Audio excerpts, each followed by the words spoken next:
So welcome to Second Scene Podcast. I am Michael. I am your host. I am an entrepreneur, proud pawn shop owner, investor, slowly improving improv artist. I'm an attempted stand-up comedian, newly added actor. And as always, I am very, very neurotic. But as I've said, I'm a TV host and your host right now for what we call the Second Scene Podcast. It is a Dweebs global production where you can go for free resume help, mental health assistance, you name it, they can give you the help. It's completely free, completely confidential, no strings, nothing. It's a nonprofit. It's there for you. So I am here today with Hiromi. Hiromi is first and foremost an artist. He has been a successful digital designer for over 22 years, having been the creative director for a number of top firms. He has recently switched directions and is now producing a podcast called Reach, where they dig deep to find what the mindset is behind success. Sound about right? It sounds cooler than what it really is. So thank you. That is what we're supposed to do. Yeah. I am a great salesman for everyone else. For myself, I just kind of ramble about what I do and then turn red and that's right. It's like the carpenter's house is always falling apart. Exactly. Yeah, that's how I feel. Yeah. Right on. So I was looking at your website and I really liked your website. Some beautiful work, some beautiful art. And there was one thing that caught my attention. I want to read it to you and then get your interpretation of it. So you said, painting was my first love, and I think it's affected how I approach creative challenges. Every problem is just another bucket of unopened paint. So can you expand on that, how you use that maybe in your everyday work? And yeah, that's very perceptive of you. Yeah. I guess, it makes me think about all of us. I think all of us as kids, the way that we develop is by creating a solid foundation for us to put our little emotional legs on, and that foundation is usually built on a lot of assumptions and forming boxes really about, what something is, what the world is. When you talk to a kid, you're like, what's your favorite color is a good question, right? And they'll be like red or blue. If you or I asked each other that question, it would be absurd, because we'd be at, what, my favorite color of food, or do I, we don't always wear red or always eat red, or, as we grow, hopefully we're starting to diversify those assumptions and, blur those lines, to start to realize that not all country music is bad, or, right? Like that kind of thing. But I've gotten there. I've gotten there. I have. Yeah, exactly. Some people have never have that opportunity to challenge those assumptions, but I think that that's really important. And I think that's what this podcast is all about, right? Second Scene is about realizing that there's a connection between maybe your first passion and your second passion, or your third or your fourth passion. And for me, when I started out as a young person, I identified as maybe an art kid or an artist. I painted last week for the first time in 10 years. I don't really do any art anymore, but that was so important to me as a young person. Right. And it gave me that identity, something solid to grab onto. But as I developed, I think I started to realize that there is a lot of connections between different applications of problem solving. I wish if I could go back in time that someone could have helped me realize that numbers can be a brush, or that chemistry can be a canvas. It's really all the same motivation and drive with just a slight tweak to the application. And so eventually I think I started to realize that it was about pattern recognition and seeing. The key is really in seeing the similarities and not differences. Have you noticed that in this podcast yourself, Michael, that you? Well, I've noticed that as I've gotten older, something just clicked with me. When I was younger, I thought art was painting and that was it, or art was drawing, and I was not an artist. Like the last thing in the world I would call myself was an artist. And now, in my 40s, I'm kind of calling myself an artist. I still can't paint, I still can't draw, but there's so many other things. Almost everything we do takes some artistry in a way. Yeah. Yeah, I agree. Truly at the core, it's about trying to problem solve, you're thinking like, how can I get realistic skin tones? And then eventually you're like, well, how can I cook a delicious dish, or how can I develop and nurture relationships? You're really flexing that same muscle, Right. but Right. Well, it's I don't know. creativity. I mean, Right.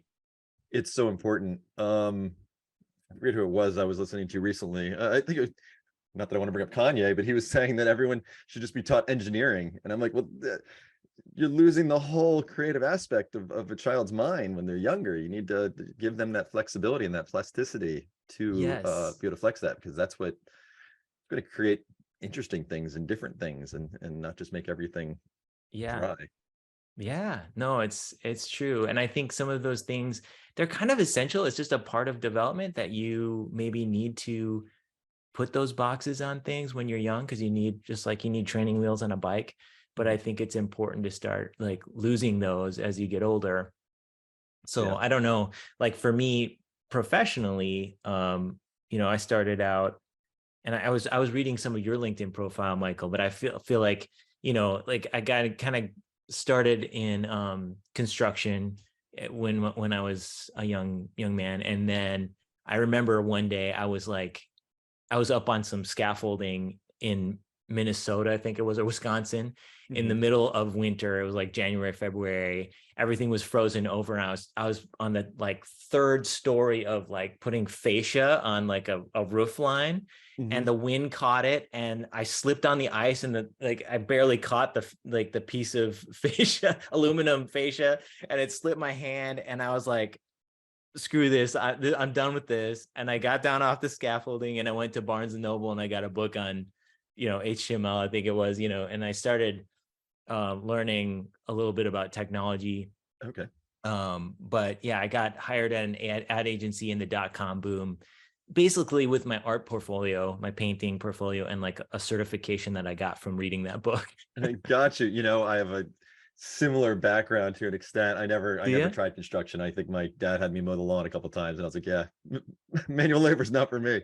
But but I had self-taught myself like HTML and whatever else was around at that time, Visual Basic, or even regular Basic. And yeah, I found myself working for iVillage, which is a women's news their content network at the time, right at the .com, right before the .com boom or bust. It was, Yeah. yeah. Yeah, so we probably have like some similar experiences, or parallel experiences there. Hmm. But yeah, that's where I got my start in my professional stuff, was that way. But yeah, slowly you start to, I don't think I saw the connections at first, but as I keep going, I just keep seeing connections.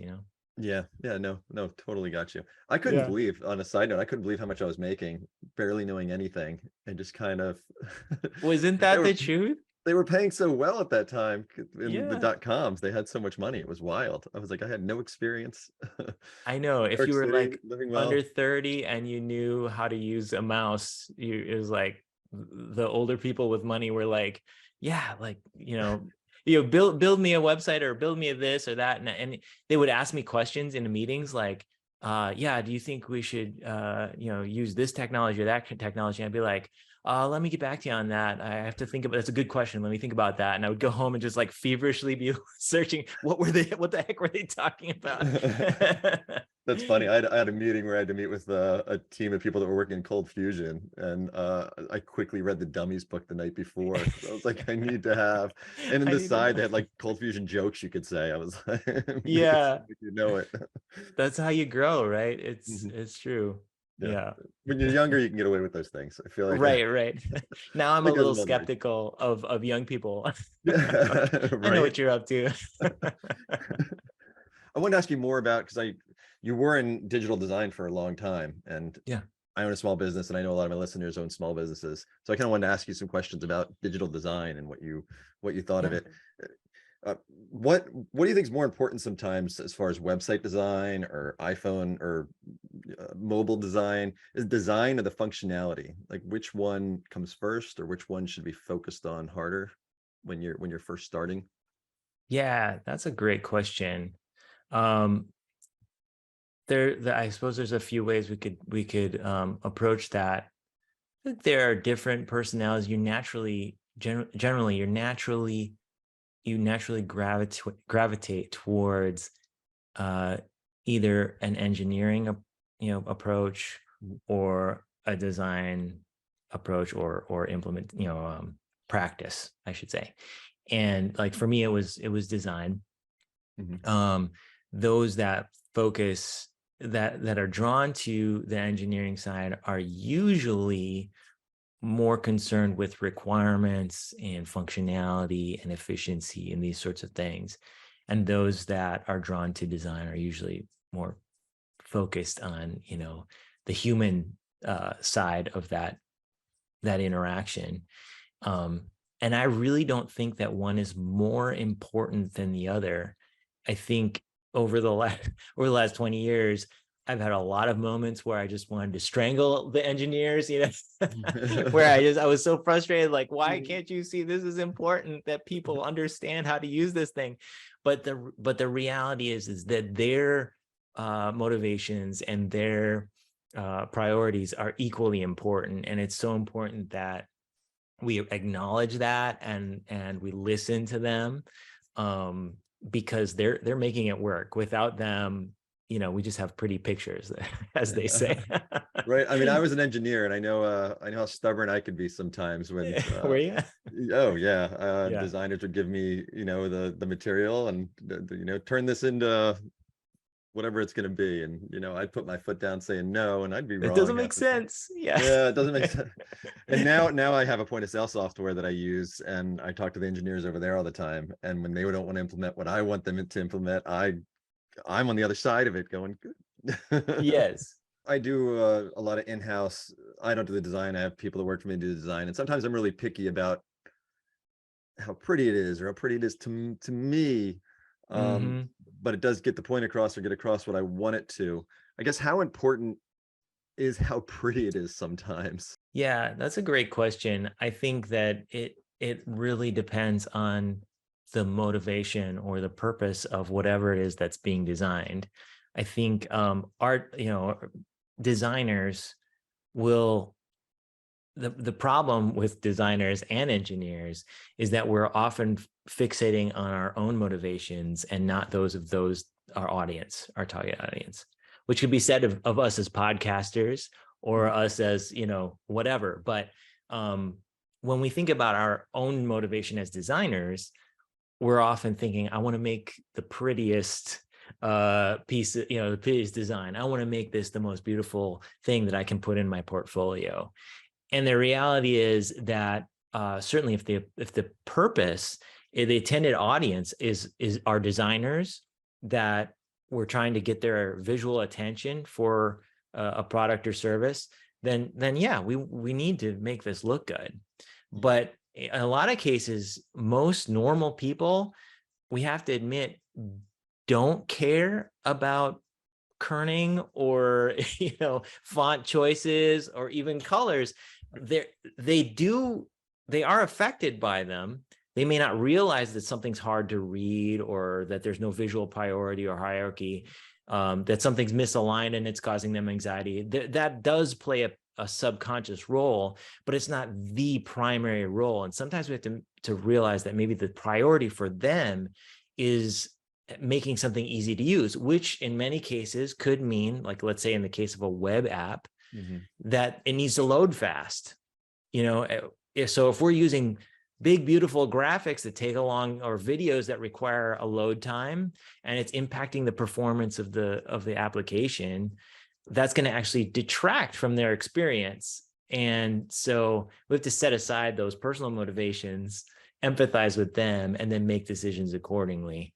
Does that kind of answer your question, or do you agree with that? It does. I guess I'm also wondering if I chose Times Roman and Comic Sans, Yeah, and I wonder if I right. ran the same ad but used, one used Arial. Papyrus. I wonder if one ad would run that much better, would do that much better than the other ad. Yeah, that's right. A/B test it, right? Yeah, totally. Totally. Because to me, it matters tons. To me, I see it and I like want to throw up sometimes. Right. But I don't know that other people, I've shown the same design to other people and they're like, oh no, it looks great, looks fine. Yes, I've seen some horrible designs that have performed quite well. You look back to something like Craigslist, I mean, it was the anti-design, right? And it became a very popular platform. Why? Not because it was beautiful, but because it filled a need that was there. And could it have filled that need if it was full of graphic heavy UI elements in the early 2000s or early aughts? Maybe not, right? Maybe people would have been frustrated with that experience. So Google too got out of the way, and it was more about functionality. So understanding that and empathizing with your users is really important, I think. Got you. Google still made it pretty important what font they use for the word Google. So they still That's kept true. it looking. Yeah. Well, I want to get into your second scene a bit. So producing a podcast, what brought you over? What brought your interest into podcasting? Yeah. Well, I think I eventually I do volunteer work in teaching in various communities. And anyway, that led to really product development of speaking as well. It's about really empathizing with what's your target audience lives like, what are their motivations, how can I assist? And so when I was working in UX in product design, I started a podcast about that. Really just kind of like another thing where I was just kind of like, how can I figure this out? How can we accomplish this or pull this off? I really liked Radiolab. I really liked, Planet Money, all the big ones, This American Life. Mhm. And I was like, how do they do that? How do they tell good stories? So started a UX podcast, and eventually my current company reached out and said, we want to extend our media production arm. Would you be interested in helping us build that? And so realized, now it's about how can I draw meaningful, engaging stories from people that maybe don't want to be vulnerable. That's my task or my problem to solve. Is that something that you ever struggle with? Or just digging out of, reaching in and digging out what you want to get out of somebody, not what I Right. want them to say, because I want them to say whatever's on whatever's on their mind and their creative words, but digging in and figuring out what it is that'll get them to speak can definitely be the challenge sometimes. Yeah, you hit the nail on the head. Design, teaching, speaking, it's really all about that. People don't want to be told the answer. They want to be led to the precipice so they can discover the answer on their own. And I feel like that's what we're trying to do with good storytelling, is not list a bullet. It's not a bulleted list of requirements or talking points. It's about creating a narrative that takes someone on a journey, and then they at the end of the journey are like inspired to apply it to their own situation, right? And so that's what we've been trying to do, interviewing people that have achieved kind of cool things. Got to interview, do you remember the movie Cool Runnings? Do you ever see that? Yeah. Yeah, so the original bobsled driver from like the actual one, Oh, really? from the real, because it was a true story, Yeah. So I pulled his story out and got to work with him on a story. But stories like that of people that have achieved kind of notable things, trying to tell that in a way that we can apply it to business. That's kind of what we were trying to do. Got you. How did you tie that to business? His story in particular? Well, his focus, as we were talking to him, was he was very keen on the concept of visualization. And for him, that was something in bobsleigh you can't really see very well. You're stuck in this little thing and being shot down an ice chute at, like, can't remember what it was, like 70 miles an hour or whatever. Absurd speed. I've got the number wrong, but anyway, they're shooting down an ice chute. They can't see very well, so they have to memorize the turns to know how to steer, and it's all about visualizing. So we talked to psychologists and folks that could explain for us how the mind visualizes things that aren't actually there, and how that can assist in your actual execution of the thing. So let's say you guys here at Dweebs Global and Second Scene, you do some mentoring, right? Is that what I understand?